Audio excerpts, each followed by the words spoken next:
All right, the other big story that we're following this morning, there are new details out about the Somali-American teenager accused of plotting Friday's attempted bombing at a Christmas tree lighting ceremony in Portland, Oregon. Mohamed Osman Mohamud now expected in court tomorrow. And Zafar is the National Director of Community Outreach for the Ahmadiyya Muslim Youth Association. He works primarily with males in the Muslim community and was handing out peace flyers earlier on Friday in the same area as the attempted bombing. Nice to have you on the show this morning. What was your initial reaction upon learning of this story? Thank you for having me on. It was a mixture of disgust and just shock. You know, it was sickening, both as an American to know that my country was being attacked, and as a Muslim who believes in the Messiah, Mirza Ghulam Ahmad Qadian. We've been actively advocating for peace for over 120 years, and to know that in our own backyard, somebody who claims to be a Muslim would implement such a horrific plan was made me sick to my stomach. Right, and whether it's Mr. Mahmoud or whether it was the young 20-year-old Jordanian man a year ago who attempted to blow up a federal building in Dallas, why are young Muslim men in this country so vulnerable to radicalization, in your opinion? Well, being the leading youth organization, leading Muslim youth organization in America, we have the opportunity to work with thousands of Muslim youth across the country.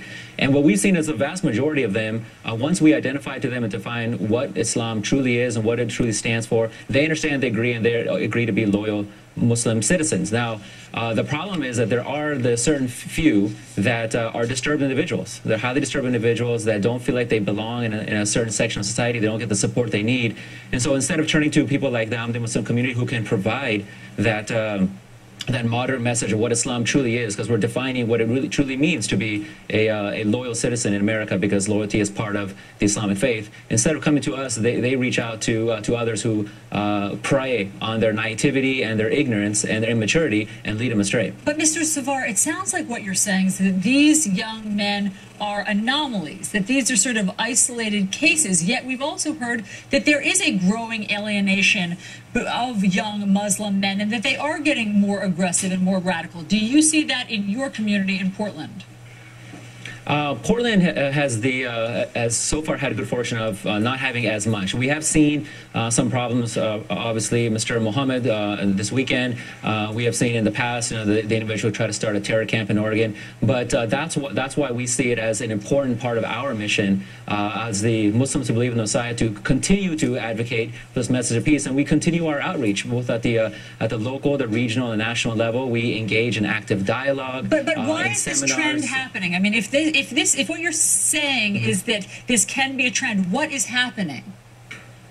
Well, again, it's the disturbed individuals. I mean, what leads somebody to kill that poor college student in New York? And there are people who are disturbed all over the world. The problem is that these people that hold the grudges that they're disturbed, they use their religion for their own personal wars, and they're fed this information that using their religion, they can not only reach greater heights in heaven, but that they can also get back at whatever their alienation is. So that's why we want to step in and say that's not Islam. Not only what they're doing is wrong and inappropriate, but it's un-Islamic, and we want to teach them why.